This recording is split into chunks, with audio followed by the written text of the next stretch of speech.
we have got another great show tonight, so I want to get right to our guests to really maximize our time. So those of you who are listening, who are familiar with my Faking Space series on my YouTube channel, Paul and the Plane, and the last 7 episodes I produced will recognize the name Scott Henderson, who's invested more than 10,000 hours into analyzing every photograph, video, mission log, transcript, news report, you name it, etc., whatever he could get his hands on about the Apollo moon missions.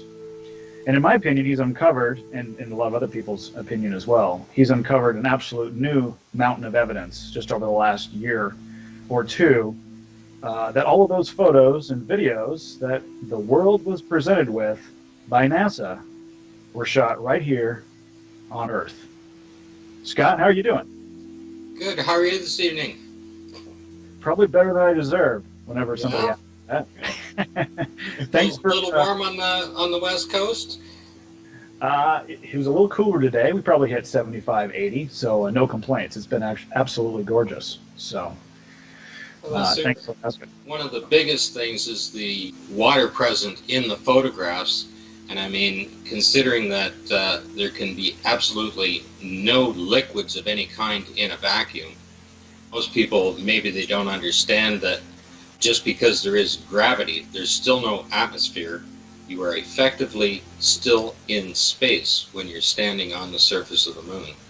And you're in a total vacuum, and liquids of any kind, it doesn't matter whether it's oil or molten rock, it doesn't matter. It will evaporate very rapidly, and water, of course, would be almost instantaneously be gone in that kind of a vacuum. So when I was looking through the photographs I started finding evidence of water in Apollo 12 and again in Apollo 17. And the fact that the presence of the water is not hidden is absolutely astonishing, that nobody before me, and considering the number of people who have studied and analyzed these photographs, have never seen or understood the presence of water in these photographs. The water is literally on the surface. Liquid water can be seen on the surface of the equipment. And of course, the Apollo 17 flag is very wet, as well as the astronauts that are standing beside it also have mud on their suits. And not only was there mud on their suits, somebody washed it off when they continued taking photographs, and you can see that it's washed off. Well, and the suit is now wet. They must have had a hose, that they could just wash stuff off with, right? If you get dirty, you're about ready to take some landmark, milestone photographs. You're on the moon, right? You got to look your best. You got to wash that dirt off you first, right? I did read one university physicist claimed that they kept the lenses of the camera clean from the amount of dust by using wet wipes. Which is, whoops.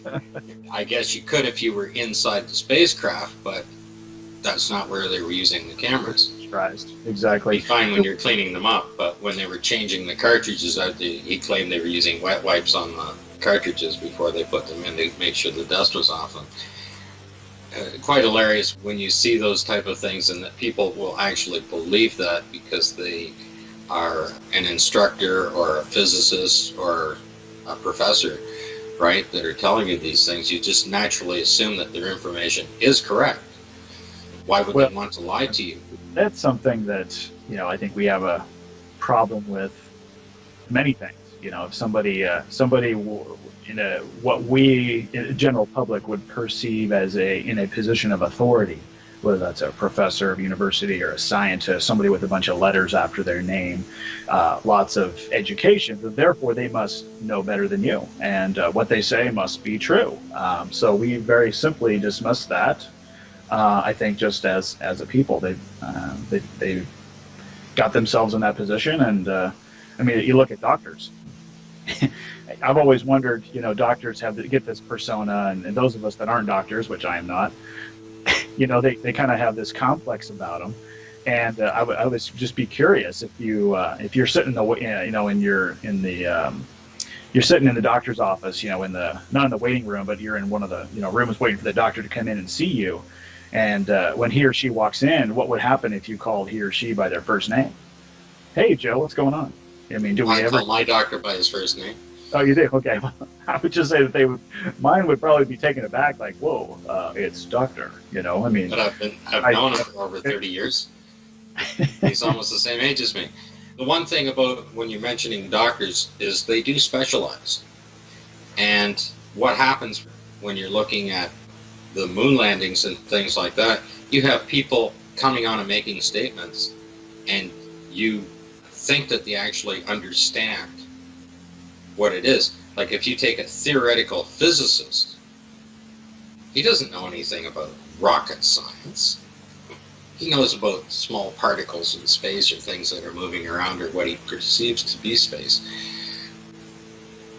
They're looking at the stars. They're imagining things. As a matter of fact, I will quote a theoretical physicist, and he said, theorist is called a theorist because they have no facts. They have to operate. And this man that quoted that is a theorist, but he doesn't know anything about rocket technology. He's never wheeled a wrench on a car. He wouldn't know how to change a tire or anything else.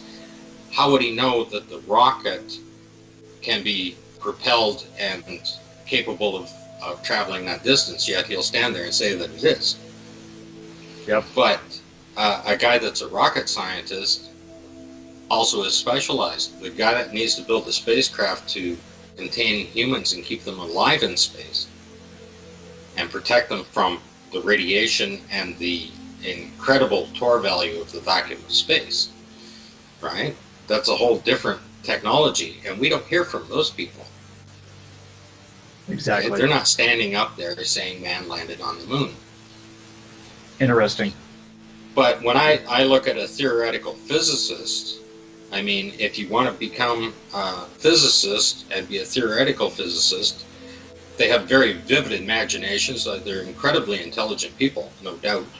They look at a few lights in the sky, they look at a few things from a telescope, and they imagine how all of this went together. And that is their theory, and nobody can prove them wrong, so they're standalone, because you can't say, oh, that little spot in the sky doesn't have helium surrounding it, or it doesn't have this, or it doesn't have that. No, they're the ones that created it. But if you want to become part of their team, you have to join in the same dream, right? If you want to go into string theory and get a PhD in it. And we used to call, years ago, people with PhDs that it was just piled high and deep. Well, for theoretical physicists, PhD means people having dreams. You hit the nail on the head. Reading back through the Apollo files, by about 1965, they had an anti-fogging for the inside of the helmets. It wasn't just developed for that, it was developed for scuba diving as well. Jacques Cousteau had the same stuff, a film that they wiped on the inside to stop the fogging. So they can't say that in this day and age that they don't have it. Let's take a call. Did you have a question about it, or just gonna chime in with your agreement? What do you think about that video of the astronauts getting interviewed about going to the moon and swearing on the Holy Bible, but they kick the interviewer instead? Oh, yeah, you're talking about the famous Bart Sibrel documentary, I assume. Scott, what did you think about that? I mean, the first time you saw it, what were your impressions? Well, I've watched all of the videos on Bart Sibrel swearing people in, and of course, anytime he says anything about perjury, right, they'd take their hand off the Bible. I mean, he was rather aggressive with Buzz Aldrin, and you have to realize that the astronauts were very A-class personality people, and if you get them excited even when they're 80 years old, they're liable to take a swing at you. You know, at the time, I believe that the astronauts had quite a different mindset. I think they had a dedication to their nation. They were the front fighting men in the Cold War, so they had a duty to their country there, but they also had a duty to their 3 fallen comrades. I think that's one of the reasons why they took the photographs the way they did. If anyone was normally going to film this and fake the simulation, the film producer and directors would have complete control of everything on the set, the lighting, any environmental effects that they needed, and of course they'd have complete control of the cameras. That didn't happen when they were doing these missions. The astronauts took those pictures. And it's the only time they could document and record the actual event as it happens, what was really happening in it, showing the fraud. And when they were far enough away from the rest of the crew, because nobody could walk out on that set, they couldn't put their footprints out there. When they're far enough away, they're literally digging the stuff up out of the ground and showing it to you. They're splitting rocks open and showing you that it's a fake rock, but there's just automotive parts inside of it. There's one in Apollo 15, they actually dug a trench so that they could stand the rock up on its end and show you what is underneath it. Show you how that rock was constructed. You know. Yeah, first started seeing the seeing some of these photos, and as you walked me through them, Scott, I probably entered with a mindset of that these were mistakes made, by the astronauts, by the stage crew and everything. These were slip-ups, didn't mean to do that. But as I looked at them more and more and more, and I started where you're coming from, that it was, I'm going there in my mind now. It appears, there's indications that they were, quote unquote, blowing the whistle, but they had to do it very subtly. Yeah, well, if it starts to rain and you have to stop and jump back inside the lander, and there's water on the window, and you just happen to have a camera in your hand, and you take a picture of it, and nobody seems to know that you took that picture. I mean, there's thousands of pictures. I imagine they just developed them and just archived them. So you think they were outside? Some of these shots? All of the missions appear to be taken outside over the 2.5-year period on it. And when the equipment is not in use, it was just left there. You can see it aging. You can see it bleaching in the sun. You can see water on it, mold on it, everything else on it. Okay. The lander itself, the paint was peeling off of it. And by Apollo 16, if you're looking at the photographs of the Apollo 16 lander, the paint is peeling off the top of it all around the sides, right? And I mean, they just decided they're going to do something, so they just put a little pack in there and blew the side of it off, right? I think they probably took an attempt at it in 15 as well, because the thing was completely damaged at that point. I mean, they're one set. They're using the same equipment over and over again. If you're going to fake it, you don't need to have 6 landers. You don't need 6 separate experimental equipments, and you don't need 6 rovers, right? If the equipment breaks down, and like the rover, when it breaks down, they had to get another one out so they could keep using it to film it. But the other stuff, they just left it. It's bleached, the stuff's curling up, the foil is cracking back, it's covered in mold. They just left it there. Yeah. That wasn't even real equipment. That was just equipment that they were practicing with. Exactly. Hey, they were just mock-ups. They were just mock-ups. Thanks for the call, 253. Appreciate it. I know we had a couple of questions that came in chat too. Not too long. Got a bunch of them. So one is, what about from BFW 63? What about the amount of power needed to broadcast the video from the moon compared with what was required to broadcast across the USA from coast to coast? So basically saying, like, to broadcast from coast to coast here, like compared to broadcasting from Earth to the moon. You need a whole lot more power than that. They only had 5 watts. Oh, wow.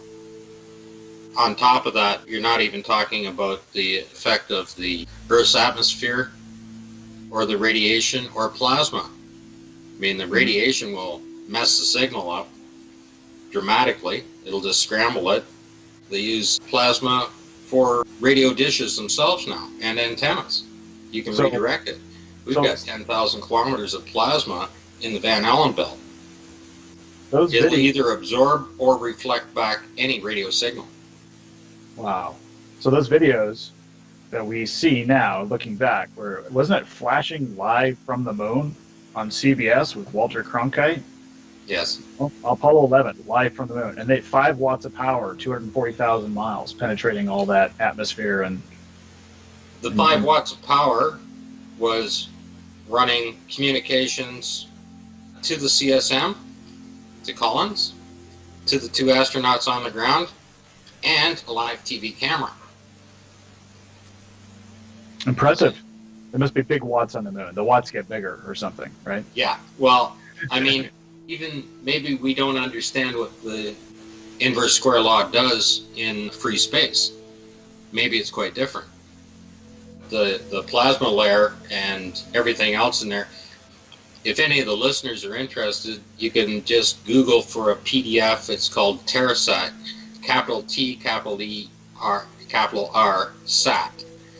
And those, it's a pair of satellites that they have not yet launched. And those satellites are going to be put up between 500 and 800 miles.